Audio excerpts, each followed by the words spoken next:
All right, folks, I'm just trying to get this one particular screen coming up. So it's just to let you know, we've got a few minutes before we actually start this YouTube live. So I'm just going to get this countdown up and running. There we go. Let's have that in there. And then let's put that onto there. There we go. Okay, so we're going to be starting in 5 minutes. Hopefully you can hear me okay out there. It's just to let you know we're going to be doing no Photoshop tonight. It's going to be mainly to do with lighting. If you saw the live video that I put out there, it's mainly to go through some lighting stuff that I wanted to cover with you to do with a picture. And it's all about Rembrandt lighting. I think lighting is made really difficult, or it's made to sound really difficult. So hopefully what we're going to go through is going to kind of make that... it's going to take kind of like... It's going to unwrap it. So kind of make it look a lot easier for you. But... got loads of stuff to go through. Got some videos that have been pre-recorded. Sound and video's good. Andy, thanks very much for that, mate. There's loads of you in the chat room, which is brilliant. But yeah, I've got some footage, not from the photo shoot of that picture of Dave, if you've seen it, the Dave Beasley. It's not from his photo shoot, but it is from a photo shoot where the lighting was exactly the same. So I want to kind of show you some sneak peeks of those. And I'm really hoping that by the end of it, you're going to kind of think, well, that's really easy. Do you know what I mean? So I've got some, I want to go through the lighting. I've got, I think, maybe 5 tips for you as well. But also, if you could, it'd be great if you could stick around right to the very end, because there's a video that I want to show you. It's a very short video. I'm going to show you 1 minute's worth of a video, but I'm going to put a link to the rest of the video in the description part as well. It's a really important video. And that sounds crazy, I know. It sounds like I'm trying to make it sound like you've got to stay to the end. But it is a really important video. It's a video that Dave, the bloke in the picture, has actually made because he's been through one heck of a time battling prostate cancer. And he's done a video which I think, because cancer pretty much is going to touch all of our lives in some way, shape or form, I think it's really worth watching it. And if you kind of relate to the video, or maybe you know something that could do with seeing the video, not this one, the one that Dave's done, then I'd really think it'd be brilliant if you could pass it on to him. So I'm going to keep diving in and out, make sure everything runs okay. You never do know with all this technology. Stupid me, they upgraded Wirecast. That's the software I use for this. And about an hour and a half I got an email through saying that it'd actually been upgraded. So what did I do? I upgraded it. That's the #1 rule. Do not do that. But I did anyway. So it seems okay at the moment, although that's a bit of a hiccup at the start there. But we'll see how it goes. But I'm going to keep turning the mic on and off. Hopefully it will all go okay. Brian Dukes is in the chat room, I think. Is Brian there? Yeah, he says Brian. Brian's going to be doing the doorman. He's the security tonight again. Thanks for this, Brian. Just to keep an eye out. Make sure everything's okay in the chat room. I know that last week somebody was, I don't know, I think Brian said they were posting some kind of weird links in the chat room there. So Brian's there to kick them out or kind of mute them for a short while. So I'm going to turn the mic off just for a second, make sure everything else is running okay, and I'll dive back in. But if I'm not quick enough, those of you who've been around this for a while now, you know the score. When it comes to 30 seconds, you should, fingers crossed, you should start to hear some music coming through. There'll be a little bit of a trailer, and then we'll kick off with it. All right, so I shall speak to you in a mo.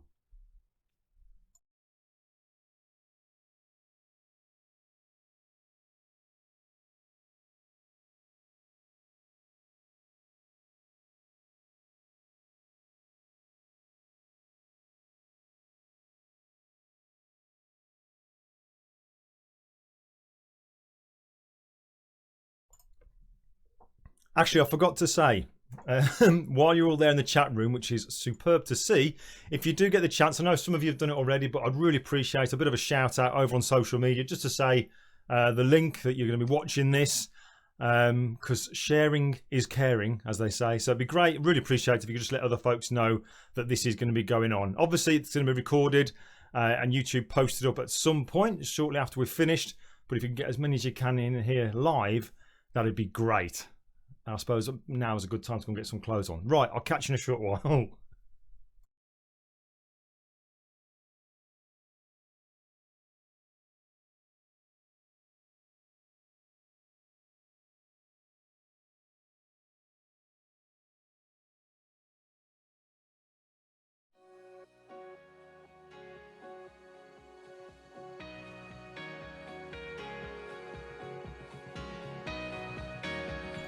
Alright, so I'm looking at the old sound bars here. Hopefully you can hear some music. I'll see you in about 15 or 20 seconds.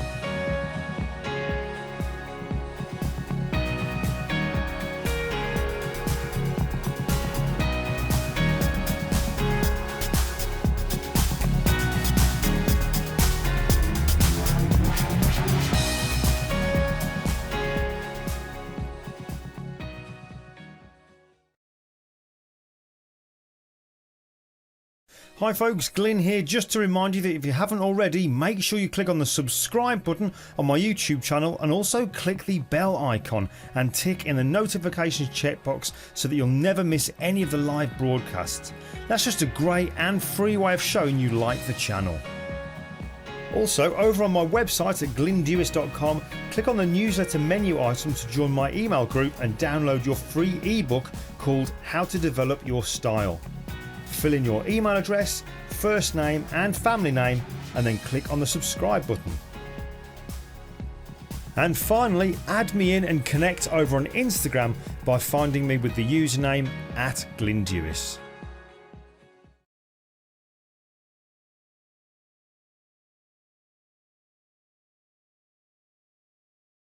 There we go. Oh, nearly. I nearly let that go without putting the mic on. Hi everyone, thanks for joining us tonight.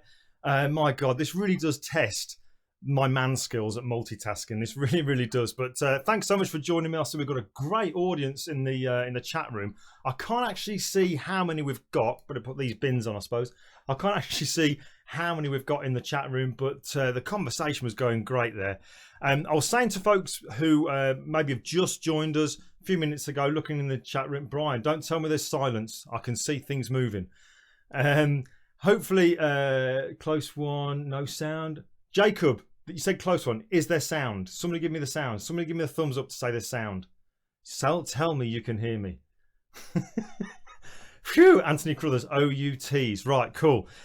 My God, I need somebody to assist me on this at some point. All right, okay. So what I was saying before we started, and it was in the chat room, just to let you know that I've got my friend Brian Jukes, real good friend of mine. He's looking after the chat. I'm hoping that the chat room gets used quite a bit tonight, because this really is going to be one of those evenings where hopefully Q&A is going to be really handy. I don't quite know how, but Brian, if there's any way you can maybe highlight questions as they come in, that would be brilliant. I'll try and do them, but there is a lot to cover tonight. So let me just dive over to my my desktop and I'll kind of show you here. So those of you, my God, we've got so many we've got a shout out to India, the Netherlands, Canada. We've got all sorts of people. We are international. All right, so the picture that you can see on screen now, this is what has motivated tonight's YouTube live. I want to take you through the lighting for this because it's a lighting style that I've been using, I don't know, maybe for a year and a half, 2 years now. So I want to talk to you about that. But first of all, the guy in the picture is a guy called Dave Beasley. Those of you who weren't in the 5-minute countdown, what I said to the folks then was, please stick around to the end. Okay, and I'm not just saying that as a bit of a tease to say please, please stay around, but please stick around to the end, because Dave, the guy in the photograph, I've got to know Dave over the last 2 years, pretty much since we moved into where we're currently living, before we moved to Devon, Steve Healy. And Dave has been he's just the most incredible person. His attitude is just incredible when you consider what he's been through. We'll talk about that at the end, but please stick around to look at the video. I've also put a link to that in the description. But let's just crack on. Let's just go for it, because there is quite a bit of stuff to cover. I've got my running order here, and I've got my notepad here of things that I need to talk to you about in each section. But let's first of all start off by looking at the picture of Dave here. So we're not going to do any post-production at all. We're just looking at the lighting for tonight, because I want to give you something that you can go away with. And then I honestly believe that if you watch this and you just do the steps I take you through and the videos I'm going to show you, you will nail this lighting. If you're just starting out in photography and lighting is kind of seems like one of those dark arts and you just cannot get it, believe me, I have totally and utterly been there. I used to find that the way that lighting was described was really confusing. All these numbers and gadgets and lighting angles and completely threw me. Hopefully the way I explain it is going to completely stop all that. and you're going to be able to take this away regardless of the fact if you use studio lighting or just little strobes, little 4 AA battery strobes. This is for you, and this will help you get that lighting. But the kind of lighting we're going to go for, I never thought the day would come when I would say this. I never thought I'd say talking about Rembrandt lighting and all that kind of stuff. But the lighting we're talking about is this. Let me just get a brush, and I've got a red colour. So what we're going to do is this. We have got light on this. Thank God they've got the smoothing in the brush. I'm going to put the smoothing up, and let's just redo that. Let's have a nice straight line, hopefully. There you go. Smoothing, love it in Photoshop CC 2018. So we've got light on this side of the face. This side of the face is lit. On this side of the face, we're mainly in shadow, all apart from this little shape of light just under the eye. Okay, that's what I want to show you how to do. That's called Rembrandt lighting, purely because of the shape of it. It's almost like a triangle. All right, so let me just show you how we're going to do that. So first of all, though, let's talk about kit. Now, if we look at my website, let's just bring my website up. Those of you who may have seen the blog, I've actually listed all the kit just here on the website. Click links on those, it will take you through to B&H so you can actually see those particular bits of kit. But just so that you know, my my camera rather, was the Sony a7R II. Makes no difference what camera you're using at all. And I'll talk about the background in a moment. I've also got some lighting stands here as well. But let me just show you here. So here you go, lighting stands. I honestly think that when it comes to kit, buy cheap, buy twice. The amount of stuff that I've purchased and maybe lasted 2 or 3 photo shoots and then broken, I don't even want to think about how much money I've wasted. So my advice to you would be, get the very best bit of kit that you can. Okay, so things like lighting stands, tripods, get something that's going to last you a lifetime. All right, so you've got this light stand here, this Avenger. This was the first boom arm that I used, and I really like this one. It is quite expensive. And actually the actual legs on it I find quite sharp. All right, and it's great, but it's extremely heavy. I've also got, and now that particular boom there, what I do is I put my backdrop, rather than having 2 light stands and then a cross beam for putting the actual backdrop on, I now use this boom. Okay, the reason being is because I don't have my own studio, and where I'm doing the photo shoots, sometimes the space is a little bit restricted. So I want to try and keep my footprint as small as I possibly can. So by me using this boom, I can put the actual height, get it going horizontal, and then I slide on the actual background that I'm putting behind them. That might be either a grey roll of seamless paper. For this particular shoot of Dave, it was a backdrop from this company here. Now these are called gravity backdrops, and those of you who've seen some of the stuff that I do on Photoshop, where I show how you can take a normal grey piece of paper and add textures to it to make it look like an expensive canvas or a concrete wall. That's kind of replicating the look that I've now got with one of these canvas backdrops here. Now they're not cheap. This was one that they made for me. That's not cheap. This is kind of their company called Gravity Backdrops. The link to this company is in the description. But the interesting thing is with this, just quickly talking about backdrops, before now I used to say, what is the point in having a canvas backdrop? They're expensive and they've got a limited amount of use, because how many pictures do you want in your portfolio with the same backdrop in them? But because it's a grey backdrop that I had made, I will just keep adding textures on top of the canvas to make it look different in slightly different pictures. Does that make sense? So although it's a canvas that's been made, I can still add textures to it in Photoshop later to make it look slightly different, so that the backgrounds in my pictures aren't always the same. So I use that, and I can just slide it on top of that boom arm.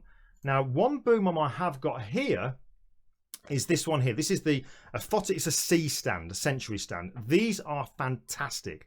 This is definitely some piece of kit. If you can afford it, I would recommend that you get. Okay, it really is an amazing piece of kit. Now, I was advised when I was going to buy one of these, I was going to buy one by Manfrotto.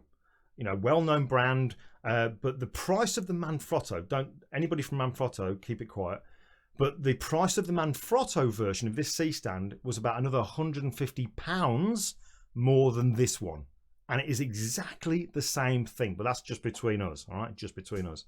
C-stands, absolutely brilliant, rock solid, and you have one leg longer than the other two, meaning that you can actually put nice things up on a boom, and it's nice and steady, really well balanced because of that other leg. That is what I tend to put my modifiers on.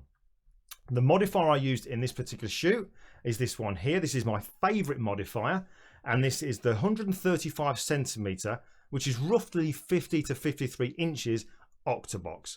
Absolutely love this. Why do I use it? Because one of my favorite photographers is Annie Leibovitz. She uses it. If it's good enough for Annie Leibovitz, it's definitely good for me. So that's pretty much the idea of the kit. I use an Elinchrom for this particular shoot. It was an ELB 400. That's like the old Quadra, the newer version of that. I use that, but it doesn't really matter. I could have used something like the Elinchrom D-Light 1, the cheapest studio light they do. Really doesn't matter because the light I want from this didn't have to be super powerful. So that's that. However, I also want to show you this. Let's have a look at this bit of kit here. So, because I had some people say to me, if I don't use studio lights and I don't have studio kind of softboxes, can I still do this with an umbrella? Yes, you can. And I want to show, some people didn't know that you could do this, but the best modifier I think you could ever get is an umbrella, a shoot-through umbrella with this black kind of cover that you can take on and take off. This is a huge softbox, okay? It's absolutely brilliant. I think the one that you can see on the picture here was a 60 centimeter one, and I was just using a normal 4 AA battery speed light, and I think that's the Photix Mitros speed light. So that's that one there. Now, you don't have to have them wide open, completely big and wide open. What happens if you want to be able to control the light a little bit more? Maybe if you wanted a slightly smaller softbox, all right?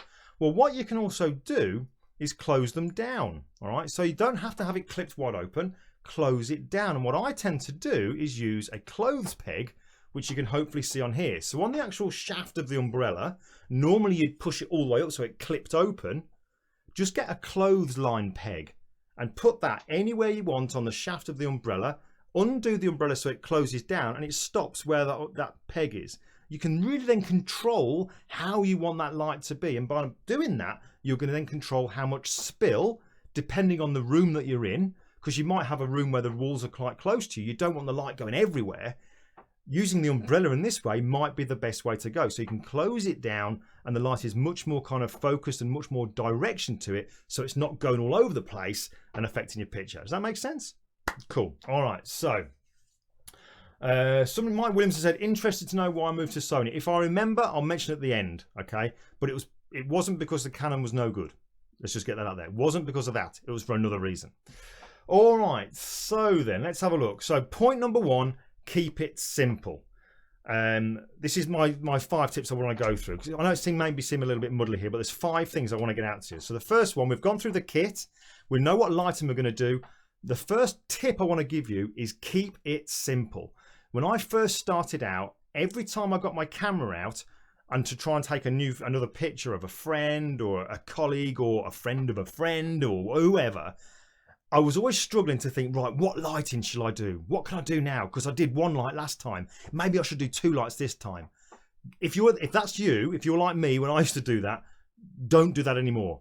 Pick 1 lighting style, keep it really simple, a 1 light setup, and stick at it. The best advice I ever had was off a guy called Joel Grimes. I'm sure many of you have heard of him. The best advice he gave me was choose a lighting style and do it at least 20 times. That way it will become second nature. You won't even think about it. Now, sometimes you might think, but if you do the same lighting style, won't my pictures all look the same? And I don't think they will. You'll definitely have a style. Okay, you'll have a style. Look at my Lightroom here. If I just come over to this stuff here, I've got just some pictures to show you. Let's just go for lights out mode. Whoops, we don't want to do that, do we? There we go. My whole screen went black then. So this is the same lighting style, that Rembrandt style of lighting on different pictures. Okay, so the picture you can see here is my friend Ashley. You can see the light on one side, the triangle of light on the other. And let's just jump through a few of them here. So all of these pictures I'm showing you now, the lighting is exactly the same as what that picture of Dave is and what we're going to talk about now. Every single picture. Like this one here, light on one side, shadow on the other, triangular pattern of light on that side there. Let's just quickly go through these. Indoors, outdoors, it translates. So although your lighting is the same, your pictures will be different because of the styling, the location, the person, and so on and so on and so on. There's my friend Mac McBride. Mac, the book is on its way if you're watching. My friend Ian, can't wait to see you soon, mate. And here's some other pictures here. This is Brian. Okay, this is Brian, who is the management in the chat room. You don't want to mess with Brian. All right, so there's Brian. Go through a few more, and this one's here. So you can see the same lighting style but completely different pictures, even doing the same lighting style on animals. All right, so it translates across every single thing. So let me just go back to my desktop now. Let's just go to here. Let's just get rid of Lightroom. All right, so now then I want to show you a couple of videos. Let's just go to here. So now, yeah, we've talked about kit. Now let's have a look at the setup. So now what I'm going to do is I'm going to show you some videos. The first video I'm going to show you is going to show you how I did how I first of all placed the lighting. And this is what I would suggest that you do if you're trying to get your head how to do this lighting. Slow down and just take it nice and steady. All right. So this is the first thing I would advise you do. Here we've got your subject. This is, let's say this is Dave, Dave Beasley, and here's me down here. We've got our light modifier, and what I'm going to first of all do, I did this when I was trying to get used to doing this particular lighting. I'd put the light modifier right to the side of them, not in front, not behind, exactly to the side, so the light would go off. Okay, so then we're going to get split lighting. Now, let me play you a video. I'm really hoping this comes out okay, to show you the results you'll get when you do this particular kind of lighting. The videos, just so you know, are taken from a tutorial that I've got coming out later this month. So I want to just try to show you, because they're the only video I've got that explain this particular lighting. So let's just dive over to it. I'll let this play, and then you can see what we mean.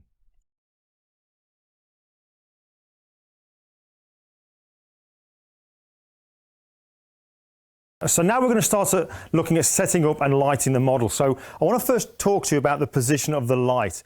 I've mentioned already we're using this Elinchrom light motive, and we're going to be doing ideally that Rembrandt kind of cross light, where we get that highlight on one side, shadow on the other side of the face, but then that little pattern of light on the cheek on this side here. So I want to show you how we can set that up.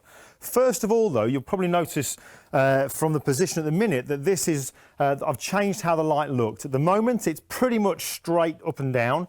We've got model here, Rosa. She's going to be looking in the direction of me. I'm going to be kind of more towards the camera now, photographing this way down here. But the light is pretty much side onto Rosa.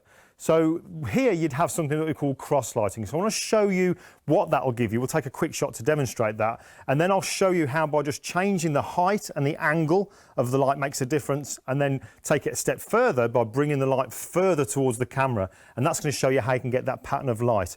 But first of all, then let's have a look. You've got side onto Rosa. Rosa, all I need to do is just look straight down the direction there. Okay, straight down towards the camera.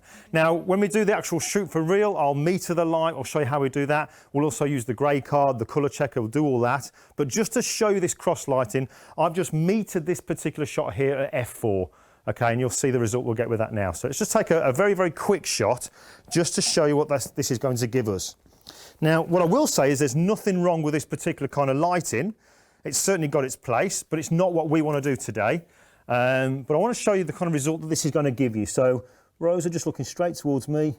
Focus on Rosa, and we'll take a quick shot. So the light's going to be nicely metered, but what you're going to see from that particular shot, when you look at the actual picture as it comes in when we're tethered, we have got that kind of split lighting, that kind of cross lighting, where one side of Rosa's face is lit, the other side is in shadow. So now what I want to do is move that light so that we get the pattern of light on the shadow side of the face as well.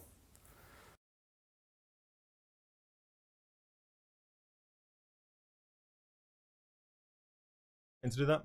All right, so now you may have, I think I noticed in the chat room then some people were talking about the actual modifier I was using there. You'll notice that that one was a much deeper octa. That's a deep octa from Elinchrom. But I kind of think that's a good thing that you're seeing that, because really it shows that although I said to you that I normally do this with a 135 or 53 centimeter octa, here I am now doing it with a different modifier. that goes to show that once you actually know how to do this lighting, it doesn't matter what modifier you use. You may have remembered when I skipped through those pictures, I showed you that one of Arnold Schwarzenegger. It was a toy, really. Sorry, a action figure. The lighting is exactly the same. That was lit using one of these things called a Rogue Flash Bender. Tiny little kind of modifier that you can put on top of your speed lights, and it's very malleable and great. Exactly the same technique to get the lighting style. So it doesn't matter what modifier you're using, softboxes, umbrellas, little attachments to speed lights, the technique and the way to do it is exactly the same. So moving on. Now for this next one, the modifier, let's just come down to here. The modifier I'm keeping in exactly the same place. The only thing I'm going to do now, at the moment it's perfectly side on to Rosa. This time in the next video, you're going to see that I've actually made it a little bit higher and I've angled it over. That's all I've done. I've not moved it forward. I've not moved it back. It is still exactly to the side of Rosa. Okay, so the only thing I've done different is it's up and angled over. So I'll play that video now, and now you can start to see the difference.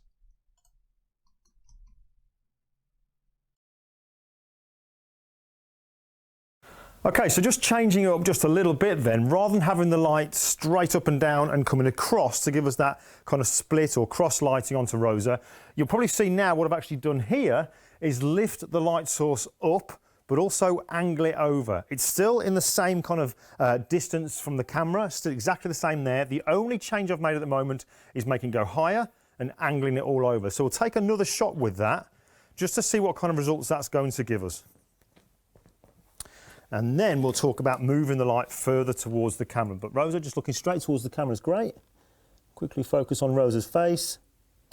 Quick shot. So as that comes into Lightroom, shooting tethered, what you're going to see now is we're still getting that kind of split lighting, but you're probably going to notice just on this little part of the cheek on Rosa's face on the shadow side, we're starting to get some light. So there's already a little bit of a light pattern there. Let me show you now how you can really perfect it by bringing the light further towards the camera, which is meaning it's coming a little bit further away back from the background. All right, so hopefully now then you're seeing, if we just take it nice and steady, and this is how I would advise you when you're trying to get used to doing this. Start off with it by the side of the model, take a photo so you get that split light in. Then go higher and angle it over. Don't worry about being exact, like it must be 45 degrees and all that kind of baloney. Just angle it over, all right? And take a shot, then see what you're going to get. Actually, when you talk about angling it over, as you do more and more of this, I guarantee you'll start to get really picky about your lighting, because what you'll notice is as you angle it over, the actual way that the shape of that light is on the other side of the face, it's very much affected by how much you angle it over. You'll notice that the bottom here, like a triangle, it goes in like this. If you don't have it angled enough, the actual shadow here doesn't join. Play around with it. Tilt it a little bit more, tilt it back until you can maybe get that shadow to join there. Then you get a perfect triangle. But that's getting picky, all right? For now, just go up, angle it over, and see what difference it makes. So we're kind of getting there now. I'll show you one last video. Now, in this video here, on this particular one, again, we've got this particular modifier. And all I've done now is keeping it angled over, still at the same height. I'm now going to bring it further forward. All right, now the reason I do that is this. Let me just get onto this layer here and get a brush. So I am now going to put myself in this position. Let's just turn off that smoothing. I'm now going to stand right next to the modifier. I'm going to get Rosa to look straight down the studio, straight towards my camera, which is where I'm going to be taking her picture. Okay, so she's got to look straight at the camera. While she's doing that, I'm going to stand here and I'm going to look straight across at Rosa. So I'm going to go from here and look straight across at Rosa. Now, if from where I'm standing and I'm tucked in really tight against that modifier, if I look straight across and I can see the cheek on the shadow side of Rosa's face, that means the modifier can as well. So light is going to hit it. All right, does that make sense? Let's just show it now. I'll show you the video. This one's maybe about 2.5 minutes long-ish, something like that. This is the one I think will clinch it for you. All right, so let me just dive back over now and let's just show you that video as well. All right, so we're going for video 3 and I'll play this one.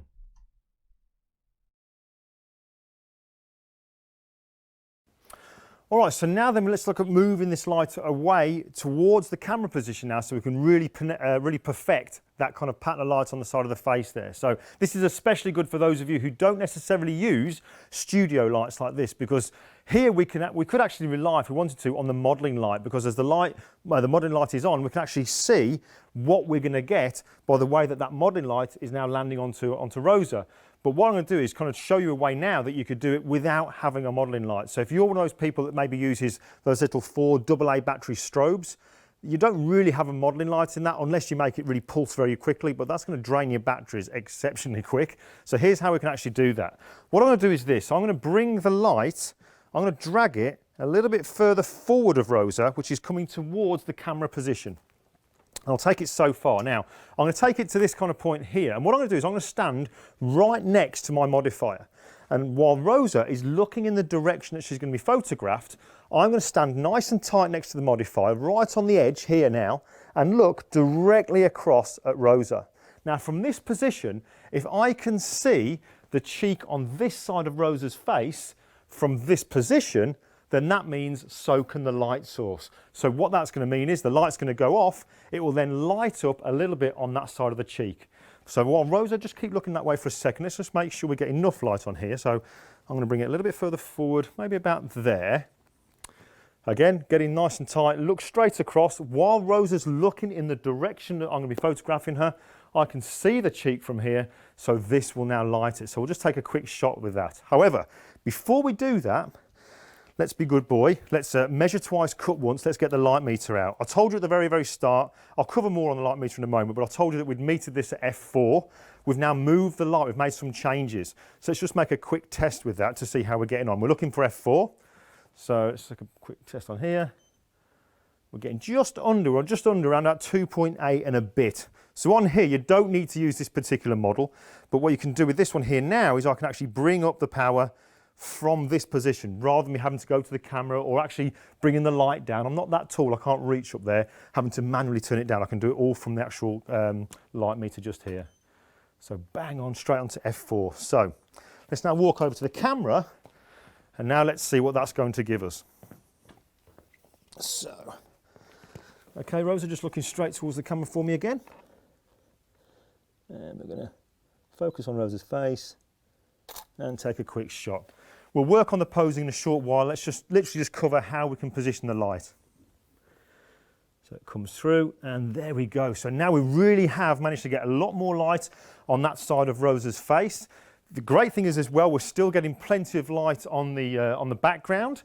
If, because we're moving the light further forward, you notice that the background is going maybe a little bit too dark for you, you just need to angle it a little bit towards the background and then you'll allow some to fall onto it. But this is looking good, really liking how this is working out. We can now look at doing the posing and that's what we'll cover in the next part.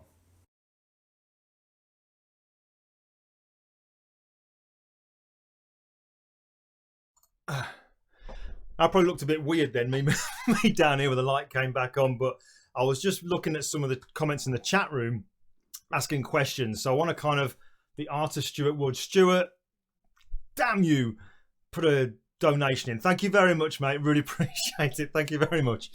I was seeing some of the questions coming in, so I was just getting something ready for you. So what was I going to say? Right then, let's just get this up here. Some people are saying, how do you practice? I know some of you folks already know this, but those of you who don't, get yourself one of these things here. That's really playing with the actual focus now. Get yourself one of these off here. I think Brian mentioned it. Some people are giving them names by the looks of things as well. Go onto eBay, type in mannequin head, polystyrene mannequin head. Get yourselves one of those, because the next thing I wanted to talk to you about, let's just go to wording, was practice. All right. I think the lighting, I'm really hoping there that those videos have kind of showed that it's really quite simple. At no point am I saying that the light must be at 45 degrees to here. It must be so far from the person and all that kind of stuff. All right. Who says it has to be like that? Somebody at some point has said that this is a good lighting. Tell you what, get out there and do it yourself and you find out what works, what you like, what you prefer. If you like it angled at this or this or this, your style, your choice. Anyway, I'm going to go off on a tangent there, but get yourself one of these things here on eBay. They're about £5. I don't know what that is in dollars nowadays or whatever currency you're using, but they're fantastic for practicing, because so many times there's not a friend or a colleague or somebody who wants to be in front of your camera, and practicing this kind of stuff is what will get you so confident. Because when you're doing your portraits, really the hard work shouldn't be setting the lights up, should it? It should be a case of you just do that. It's just second nature. It's kind of like when you first learned to drive cars. Those of you who have to use a gear shift and you don't use driving automatics, you had to think of, so I put the keys in, clutch down, biting point, then move away. All that kind of stuff going on through your head. Now, you don't even think about it when you get in your car. That's what you want your photography to be like. And the only way it's going to be like that is if you choose one lighting style and just do it again and again and again. So it just becomes second nature. And the way you can practice, get yourself a mannequin head. I had all kinds of people when I mentioned about using these things here talking about, oh, don't you get specular lighting on it and blah, blah, blah, blah, blah. Don't worry about that. All you're looking for is a lighting pattern. Nail lighting pattern. So then when you go and photograph somebody, you just do that and you do what you should be doing, which is kind of building the rapport, getting them calm, getting yourself settled, and so on and so on and so on. Does that make sense? Get yourself a mannequin head. I only wish that I patented these mannequin heads. What else do I want to say to you about practicing? Yeah, find somebody's work that you really like. It's down here. Let's have a look. Those of you who follow me know that I love Annie Leibovitz's work. I've just ordered a new book, by the way. She's got a book called Portraits 2005 to 2016. Got it on Amazon. I know it's arrived today, but I've not been to collect it from Amazon Locker. These books here, these are Yusuf Karsh's books. So when it comes to practicing, find somebody's work that you really like and try to copy it. I'm not going to go into that whole photograph like a thief thing. If you don't know about that, there's a really good book on Amazon about that as well. But find somebody's work that you really like, choose a lighting style, and just practice, practice, practice. But let's have a look. Let's have a quick look before I cover the next point, what we've got going on in the chat room just here. So somebody's asked me, oops, that was my foot. Somebody's just asked me, do I use an L bracket? That's what I was down here for. Let me just get this out my bag, out my camera bag. Ta-da! L bracket. Okay, so this is a really three-legged thing. I was going to say really right stuff then. God, Danny will kill me. It's a three-legged thing L bracket. Now, in that photo shoot, you saw me working with Rosa. I was using my Canon then. You probably just see that it's down here on the shelf. I was using my Canon then. I did have to kind of tilt it over. I know I could have got an L bracket then, but I didn't bother because I knew I was getting the Sony. So those of you who don't know, this kind of goes underneath your camera like this, so that whether you're shooting in landscape mode or portrait mode, when you turn it on the tripod head, the actual axis of the lens remains at the same height. So you then don't have to adjust the tripod. It just stays at the same whether you're that way or photographing that way. All right, so that's that. So that's the kit there. So what else have we got just here? How do you balance keeping your light soft for a female subject when backing up your light? Okay, so Derek, one thing I will do with that to make sure that the light is nice and soft, my own style when it comes to this stuff is that I love really soft light. The way I do that with that modifier, that Octa, you've got the internal and the external diffusion panels. What I also do, and I actually haven't got one in here as well, Elinchrom, you know when you have your studio lights and you have a hole where ordinarily you would push the umbrella shaft through so that you can have an umbrella with your studio lights. They do a thing called what's it called now? It's like a little deflector. It's called a deflector. So it's kind of like a white disc. You can get them in gold, silver, white, and translucent. And that's got a kind of like a little bit of metal on it, like the umbrella shaft, and that goes over the light bulb. So what's happening there is when the flash bulb goes off, it initially hits the deflector, then goes back into the actual softbox, goes round, and then goes through the diffusion panels. And by doing that, it makes it even softer. So I tend to use that. I forget who it was who asked that now, but that's what I tend to do to make it even softer. But if I have to back out the light even more, then we all know, as photographers, that the further away the light, the smaller it comes, the harder the light becomes. So then what I will do is I will use a bigger modifier. Okay, it never has to go horrendously far away, but I've got the 135 and I've got the 175 octas, or 170 octas, so I'll use those as well. All right, so Somebody's mentioned about light meters. Yes, I do, but we're going to cover that in this particular bit here, which is called slow down. So what have I got in the slow down bit? Well, okay, so things I want to talk to you about in the slowing down bit. First of all, Matt Kloskowski said to me this when I first started off, and this was more to do with the retouching side of things. When you're working on your pictures, there's a temptation nowadays, because it's digital, is to just get things done and posted online straight away. So his advice was slow down, look at it the next day, and then work on it. But I also like to slow down when I'm doing my photography. I used to find that I would get so kind of tense and wound up, and I had to start wearing dark t-shirts because I would always sweat because I was so kind of wound up and worried when I was doing my photo shoots. So by slowing down, there were certain things I did to help me to slow down and get bedded in and get nice and relaxed and get better results. And the things that I did there was, number one was shooting tethered. I highly recommend you shoot tethered. The tethering, I've got my cables here. These are orange cables here. These are from Tether Tools. They're orange so that people like me don't trip over them. But what tethering will do, despite how good the actual screens are on the back of your cameras, when you're tethering, you've got your computer, you've got your camera, and this cable goes to your computer. So it allows you to see, as you take a picture, it allows you to see your picture nice and big. So that's one bonus of it. But also, because you're not going click, click, click, click, click, you're taking a shot, pausing, letting it come through, and then looking at it. Just by doing that, it slows you down, okay? And that is so, so important, because if you're tense, your model's going to become tense. And if you're photographing your partner or friend and they're not used to being photographed, you're going to make them even more tense and not want to be photographed. So just slow down. Tethering is the number one thing. I can see in the chat room people are mentioning about light meters. You saw in the video, I use a light meter. This is a Sekonic one. The one I've got here is quite advanced, but it doesn't need to be. You can get ones for under £100. So long as it gets you on the ballpark figure, as long as it gives you a good starting point, then fantastic. But what I like about light meters, some people think you don't really need them nowadays when it comes to digital. And I guess there's an argument to say that. However, what I like about them is when I'm setting stuff up, if the person I'm photographing is there, like Dave was, Dave Beasley, I did this in his front room, you know, where his TV is and his sofas. So space was really limited. So Dave is sitting there watching me set up. So I'm just putting the lights there, and I sit on the chair that I'm going to get Dave to sit on, and I just check the lighting, yeah, the lighting's perfect. Rather than getting Dave on the chair, taking a shot, test shot, no, that's not right. Taking another one, no, that's not right.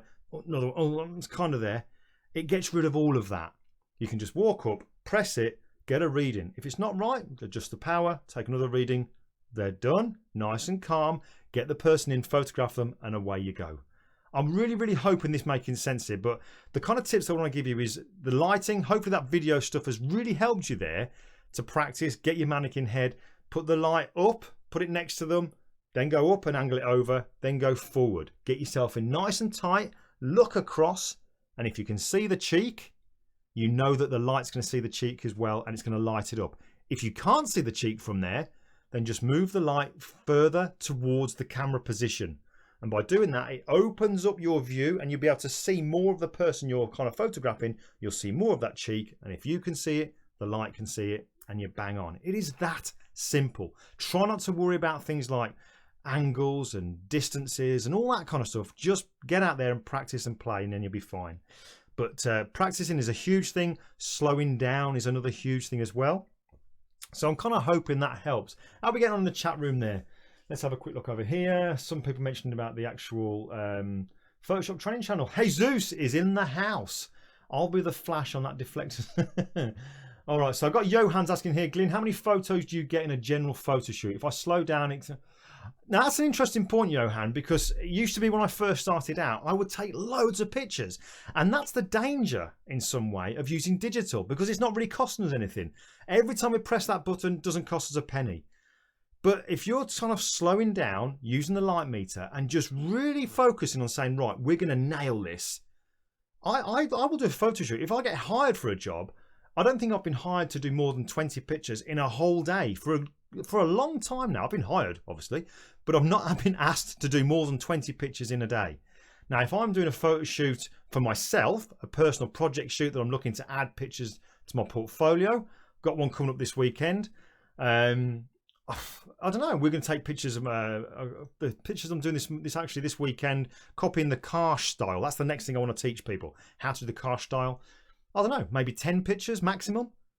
But that's purely because I'm going to get the metering right, the light position right. When I know that's good, we'll take a few shots. And really, how many do you need to take? If you're able then to build the rapport with the person, because you're not so stressed out about the lighting and all that kind of stuff. If that's just like a done deal, and if you're just building a rapport, you don't need that many pictures. You might then kind of look in the books that you've got and say, let's try this kind of style here, let's try this picture here. Then great. But you don't need to be taking 200, 300, 400 pictures. That's just kind of like, that's almost like just chucking as much stuff at the wall as you can to see how much sticks. You know, and one thing I also do as well, a way of getting the stress out of doing all this is never promise people, never say to somebody, and I've learned this the hard way, we'll do a photo shoot and we'll get loads of pictures and I'll give you a disc or a memory stick or a Dropbox, you loads from the photo shoot. Just go into a photo shoot, if it's for yourself, to say we're going to do one picture. And the great way that you can get people to model for you is, imagine this is a book that I've got. In fact, just have a look at it here. Let's say, because I'm going to be photographing Brian, who's in the chat room, and let's just say that I wanted to photograph Brian and he was kind of like, oh, I don't know what we're going to do. I'll say, look, Brian, I'd love to do this with you. This, maybe not this one, but do you know what I mean? Show them the picture that you think, this is the kind of thing I'd like to do with you. Because so many times people get asked to be models, or maybe even models get hired to come in and they get promised the earth and never really get anything delivered. Or maybe they don't even turn up. If you can say to somebody, I want to do this with you, they're going to become part of that process of getting excited as well. Because so many times I would go to the studio and I would be the only one that was excited. But if you show somebody, I want to do this with you, they kind of know what they're going to get. And if they like it, they're absolutely 100% going to be there. Does that make sense? Hope so. Right. Let's have a quick look. How we're getting on. I don't want to keep you too long because there is that little video at the end that I want to show you. But I'll have a quick scout through this. I'm going to play that little video now that I really want you to stick around to watch. It's only a minute long, but the link to the rest of it is in the description part of this video.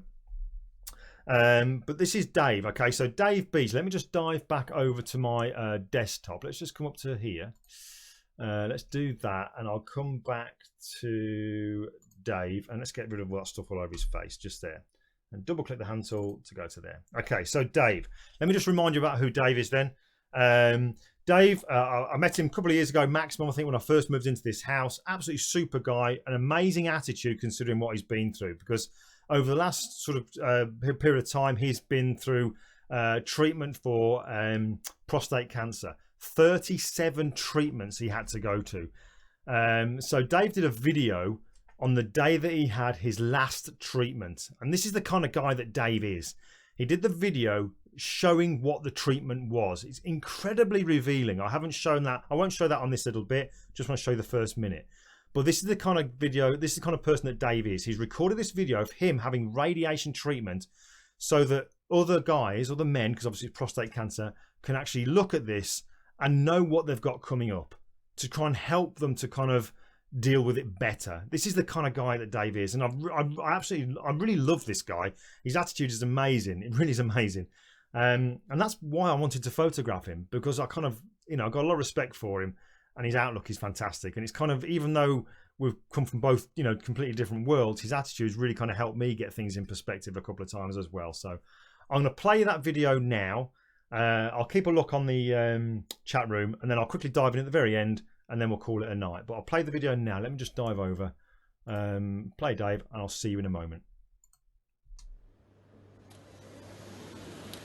Good morning, my name is David Beasley, and I've just come into the Churchill Hospital, into the radiotherapy department, to actually have my last radiotherapy treatment, which is number 37, or day 37, or 7.5 weeks.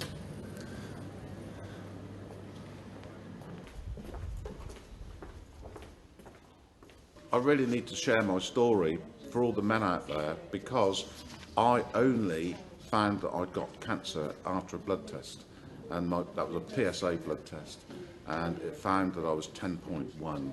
On further examination, by having biopsies of the prostate, they found I had aggressive cancer, which had actually spread outside the prostate, which meant that any idea of surgery to have the prostate removed was not an option. So the story is to all men get checked.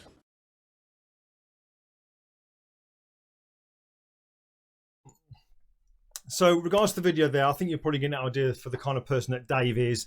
If cancer in some way has touched your lives, you know somebody who's going to be going through the same kind of treatment that Dave's going to go through, please let them see the video there. If you watch the full length one, it is incredible how revealing it is, but how calming and how reassuring Dave's message is about the treatment. And Dave is an example of somebody who's kept his attitude and thankfully is kind of victorious now and he's kicked it into touch. So I think it's an amazing thing that Dave's done there to do that video. It's an incredibly brave thing to do. Okay, so before I go, then I noticed just a couple of questions there coming into the chat room. First question was, what book was it that I was holding up here? I got 2 books by Karsh. This one is called Beyond the Camera. Okay, so it's a fabulous portrait of Winston Churchill. Those who don't know the story about that, just before he took his picture, he went up and took the cigar out of his mouth. That's why I managed to get that expression there. All right, so that's called Beyond the Camera. Somebody else was asking, with this particular lighting style, what happens if you've got more than one person? So what I'll just very quickly show you this. Let's just come back to my Lightroom portfolio. Whoops, let's just go to Lightroom portfolio just here. And I'll scroll down because, as an example, you saw the picture there of Rosa on her own. Here's Rosa with, so there's 2 people in this picture here. So all that I had to concern myself about here was, because Rosa was originally sat down to get the lighting perfect on her, when she's had the guy stood next to her, all I did was just make it a little bit higher so that there's enough light falling on him, but I kept the angle the same, the distance the same, and all that kind of stuff. So it does translate to photographing more than one person. In fact, this picture here that you may have seen, this group picture, exactly the same lighting style. And you think, my God, the photographer's worst nightmare, photographing large groups, but exactly the same lighting style. If you kind of zoom in on this, let's just try and zoom in a little bit. Can you see how, let's say, for example, this guy here, he's got light on this side of his face, shadow on this side here, but still got the triangle. All right. So all I did with that one, the 135 octa wasn't big enough to the side and front to cover all of them. So I needed a much bigger light source to cover, I think, 12 people. So I've got the 135 and the 175, and I put them right next to each other. So they're both on the same channel. So when I press the trigger, they both go off at the same time. So in effect, I've now got a much bigger light source. That's what I was able to cover that with there. Now, if you haven't got big studio lights, maybe one way that you could do this is with a white bed sheet or a shower curtain, big shower curtain. Attach that to the side of them on a couple of light stands, put your lights on the other side of it, so when the light hits those, it makes a huge light source and goes across the side and to the front and will kind of create the same kind of lighting pattern. There is always a way around it, but the only way you're going to know that is by getting out there and practicing it. But let me just dive back so you can see me full screen. All right, so hopefully that's a real helpful thing for you. We've gone on for quite a while there, 15 minutes. It'll take a while for the video to get uploaded, so you can always check back and have a watch of it. But I'm going to hang around afterwards. I'll be in the chat room for a short while before I have a nice cold glass or something. So if there's any questions in there, I'll certainly answer those. But guys, thank you so much for sticking around. 15 minutes on your Tuesday night, sticking around and being here with me. Time that you're not going to get back, and I really, really do appreciate it. And again, Stuart, thank you so much for the old super chat type of thing there. But I'll go in the chat room. I'm going to play a little video. And guys, I will see you next time. Let's just get this little video. We're going to go for, which one should we put up? I'm going to put up, where's my video of my book? I'm going to put that one up. In fact, I'll just do, let's do the subscribe one again. Let people know about this channel. I'll see you next time. Hi folks, Glyn here, just to remind you that if you haven't already, make sure you click on the subscribe button on my YouTube channel and also click the bell icon and tick in the notifications checkbox so that you'll never miss any of the live broadcasts. That's just a great and free way of showing you like the channel. Also, over on my website at glindewis.com, click on the newsletter menu item to join my email group and download your free ebook called How to Develop Your Style. fill in your email address, first name and family name, and then click on the subscribe button.